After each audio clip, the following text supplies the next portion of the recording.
ঢাকা জেলার অন্যান্য যেসব উপজেলা আছে ওইসব উপজেলায়ও আমাদের খাদ্য সামগ্রী বিতরণের এই কর্মসূচি অব্যাহত রাখতে হবে।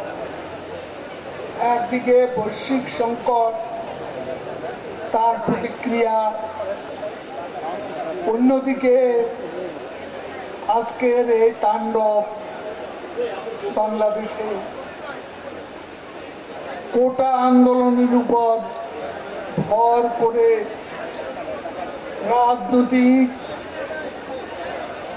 অশুভ শক্তি, সাম্প্রদায়িক অপশক্তি বিএনপি জামাত যে তাণ্ডব চালিয়েছে, তার ফলে সাধারণ মানুষ,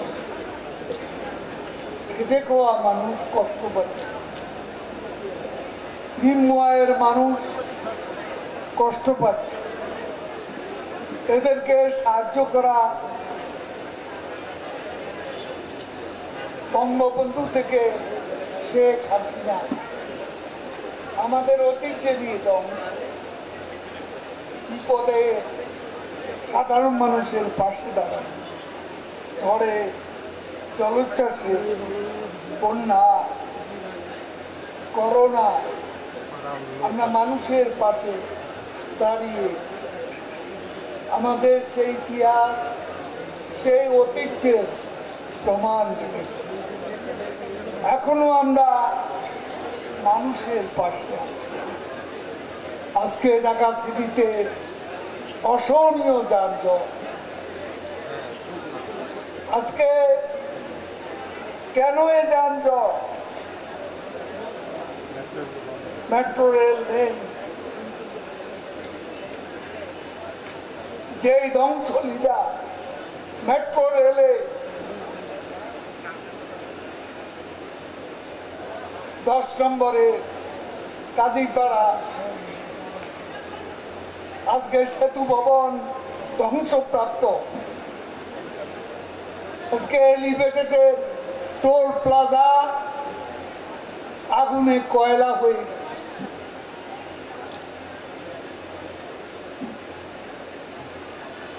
উত্তরা থেকে মানুষ আসা যাওয়া করতে পারছে, সময়ও বাড়ছে, পরিবহন ব্যয়ও বাড়ছে। এই কষ্ট বহুকালে শেখ হাসিনাই 75 পরবর্তী একমাত্র নেতা, তিনি জনগণের কষ্ট লাঘবে এইসব অর্জন, elevated metro rail, BRT project, এইসব প্রজেক্ট তিনি নিয়েছেন এবং অনেক কাজ এর মধ্যে হয়ে গেছে। আমাদের বাস র্যাপিড ট্রানজিট গাজীপুর থেকে চালু হওয়ার কথা, 34টা অ্যাক্সিলারেটর পুড়িয়ে দেওয়া হচ্ছে। কেমনে চালু? এগুলো তো মানুষের জন্য করেছে, জনগণের জন্য করেছে। জনগণ আজ উপলব্ধি করছে মেট্রো রেল এলিভেটেড বন্ধ থাকলে তারা কত কষ্টে থাকে। এই কষ্টটা আমরা দিইনি, এই কষ্টটা দিয়েছে বিএনপি জামাত। ক্ষমতার জন্য সাধারণ মানুষকে তারা কষ্ট দিচ্ছে, ক্ষমতার জন্য সহিংসতার পথ তারা বেছে নিয়েছে। বিদেশ থেকে অনেকে বিবৃতি দিচ্ছেন, অনেক সংস্থা, অনেক বিশ্ববিদ্যালয়ের শিক্ষকও আছেন, কারা অর্গানাইজ করছেন আমরা জানি। তাদেরকে বলবো, কারো প্ররোচনায় বিবৃতি না দিয়ে এখানে এসে মেট্রো রেলের ধ্বংসলীলা দেখুন, এলিভেটেড এক্সপ্রেসওয়ে ধ্বংসলীলা দেখুন, বিআরটি ধ্বংসলীলা দেখুন, 44টি বিআরটিসির গাড়ি পুড়িয়ে ফেলা হয়েছে, সে দৃশ্যপট দেখুন। সাংবাদিক বন্ধুরা, আজকে যেভাবে আক্রমণ হচ্ছে, বিবৃতি চলছে, বিবৃতি যুদ্ধ চলছে দেশে বিদেশে, যেখানে আজ 111-এর মতো কুশীলব ডক্টর ইউনূসও যোগ দিয়েছে, তিনিও যোগ দিয়েছেন। আমি চ্যালেঞ্জ করে বলতে চাই, আমরা আক্রান্ত, আমরা আক্রমণকারী নয়। এখন বিবৃতি আছে আক্রান্তদের বিরুদ্ধে, আক্রমণকারী আমরা নয়। আমরা কি আমাদের মেট্রো, আমাদের বিআরটি, আমাদের পদ্মা সেতু, সেখানেও কয়েকবার আগুন লাগানোর চেষ্টা হয়েছে। সারা দেশে পুলিশ, আমাদের ইতিহাস, ঐতিহ্যের সংরক্ষণ যেখানে হয়, বাংলাদেশ টেলিভিশন ভস্মীভূত হয়ে গেছে। আমি চ্যালেঞ্জ করে বলছি,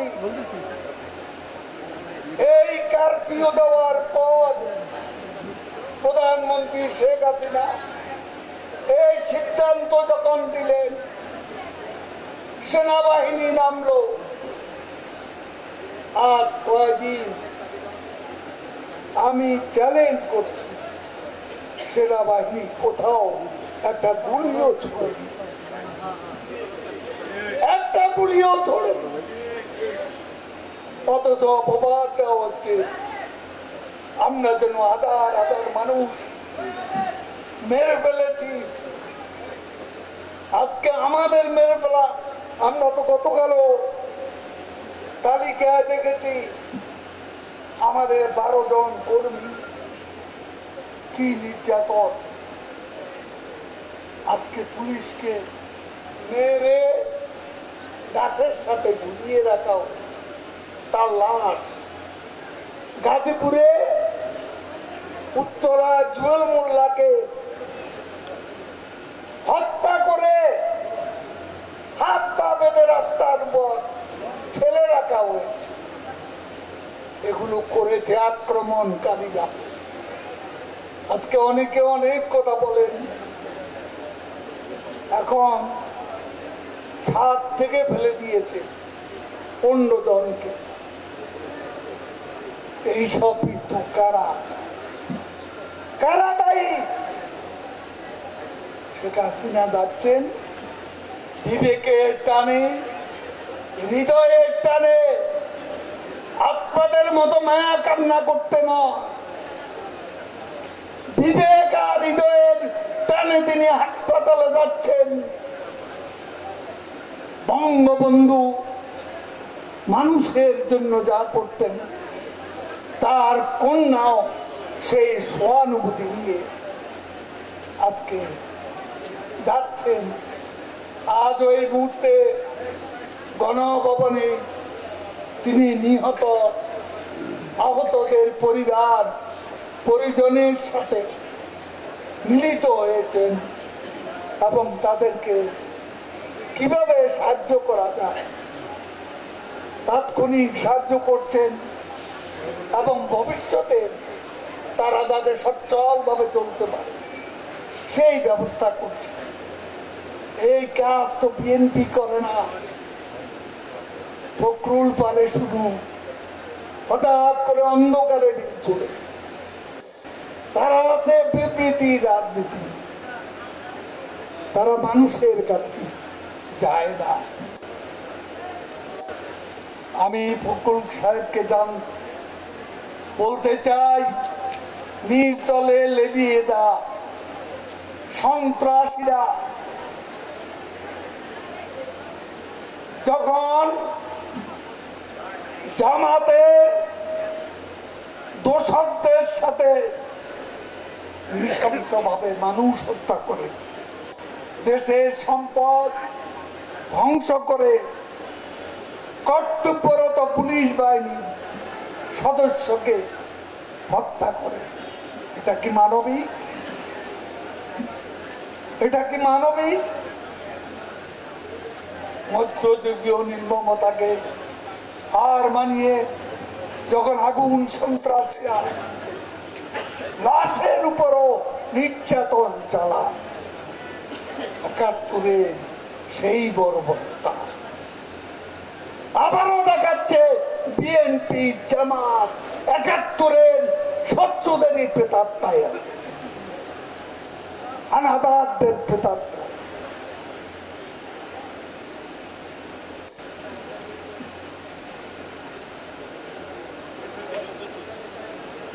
আপনাদের নৃশংসতা হানাদার বাহিনীকে হার মানিয়েছে। ক্ষমতার জন্য আজকে লন্ডনে পলাতক এবং গণঅভ্যুত্থান ঘটিয়ে শ্রীলঙ্কা স্টাইলে প্রধানমন্ত্রীর বাড়ি দখল করার টার্গেটও ওই রাতে ছিল, যদি কারফিউ জারি না হতো। এই প্ল্যান তাদের ছিল শ্রীলঙ্কা স্টাইলে প্রধানমন্ত্রীর বাড়ি আক্রমণ করা, অভ্যুত্থানের উপর রাইড করে ভবনের যুবরাজ ক্ষমতা দখল করে। এটাই তো তাদের পরিকল্পনা। বিএনপি এখন স্বাধীনতা বিরোধী, দেশ বিরোধী, উন্নয়ন বিরোধী অপশক্তিকে নিয়ে নতুন প্ল্যাটফর্ম, নতুন ভাবে তাদের সে প্ল্যাটফর্ম করার কথা জানান দিচ্ছে। তাদের আহ্বানে তাদের দোসররা সাড়া দেবে, এটাই স্বাভাবিক। মাথা যেদিকে যাবে লেজও তাই অনুসরণ। এতে নতুনত্বের কিছু নেই, তবে তাদের ঐক্য, আগুন সন্ত্রাসীদের ঐক্য, এ তথাকথিত ঐক্য দেশ ও দেশের উন্নয়ন ধ্বংসের ঐক্য। আজকে ডক্টর ইউনূস শ্রমিকদের অর্থ আত্মসাৎ করেন, তিনিও আজকে মাঠে নেমেছেন। অতীতে তিনি রাজনৈতিক দল খুলে 111-এ সারা পাননি, যার বিরুদ্ধে মামলা চলমান, যিনি দেশের আইকনিক প্রকল্প পদ্মা সেতু নির্মাণের বিরোধিতা করেছেন, তিনি আবার সক্রিয়। আগে গোপনে করেছেন, এবার তিনিও এসেছেন প্রকাশ্যে। আমাদের বন্ধু আছে বাইরে, বাইরে আমাদের বন্ধু আছে, প্রভু নয়। আমাদের বিবেক আমাদেরকে চালা, কোন বিদেশি শক্তি নয়। আজকে ইউনূস কত নির্লজ্জ, তিনি ভারতকে অনুরোধ করেন শেখ হাসিনাকে থামাতে। শেখ হাসিনা আক্রান্ত, আক্রমণকারী নয়, তাকে থামাবে। আক্রমণকারীদের থামান, যাদের সঙ্গে আপনি আছেন। বিবৃতি দিয়ে দেশের অভ্যন্তরীণ বিষয়ে হস্তক্ষেপের জন্য বিদেশিদের প্রতি আহ্বান জানান। জানান ডক্টর, এই ইউনূস আমাদের জাতীয় স্মৃতিসৌধে যায়নি, এই ইউনূস আমাদের শহীদ মিনারে যায় না, এই ইউনূস করোনা জাতীয় কোন দুর্যোগে এই দেশের মানুষের পাশে ছিল না। ডক্টর ইউনূস আমাকে যখন মন্তব্য করতে বলেছে তার সম্পর্কে আমি বলেছি তিনি আমাদের সুখে নেই, দুঃখে নেই, কষ্টে নেই, দুর্যোগে নেই, আমাদের দুর্দশায় আমরা কেন তাকে নিয়ে অযথা ভাবব? তাকে নিয়ে আমাদের ভাববার কোনো প্রয়োজন নেই। তিনি এবার সাক্ষাৎকারে নতুন নির্বাচন দাবি করেছে। চিনতে পেরেছেন? কোটা আন্দোলন, অগ্নিসন্ত্রাস, সাম্প্রতিক সহিংসতার সাথে এই বিবৃতির সংযোগ আছে কিনা তা ভেবে দেখা দরকার। ডক্টর ইউনূস এদেশীয় সংস্কৃতি লালন করেন। আমি আগেই বলেছি, শহীদ মিনারে, জাতীয় স্মৃতিসৌধে, বিজয় দিবসে, স্বাধীনতা দিবসে তাকে আমরা কখনো দেখি? দেখেছে কেউ? তিনি আমাদের সঙ্গে নেই, আমরা তার সঙ্গে থাকবো কেমন? কেমন করে থাকবো? জাতির কোন সংকট সম্ভাবনা তার ভূমিকায় দেশের জনগণ দেখতে পায়। ডক্টর ইউনূস তার সাক্ষাৎকারে উল্লেখ করেছেন ভারত যেন প্রধানমন্ত্রীকে থামান, এ বক্তব্য অত্যন্ত আপত্তিত। এদেশ স্বাধীন দেশ, প্রধানমন্ত্রী আর কেউ নয়, তিনি বঙ্গবন্ধু শেখ মুজিবের কন্যা।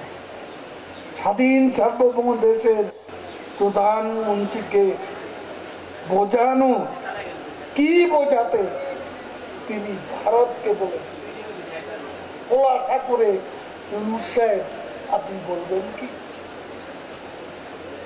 আজকের আপনারা কষ্ট করে এখানে বসে আছেন, যে সাহায্য করা হয়েছে, সাহায্য চলবে, এখানেই বন্ধ নয়, সাহায্য আমাদের চলবে সাধারণ মানুষের পাশে।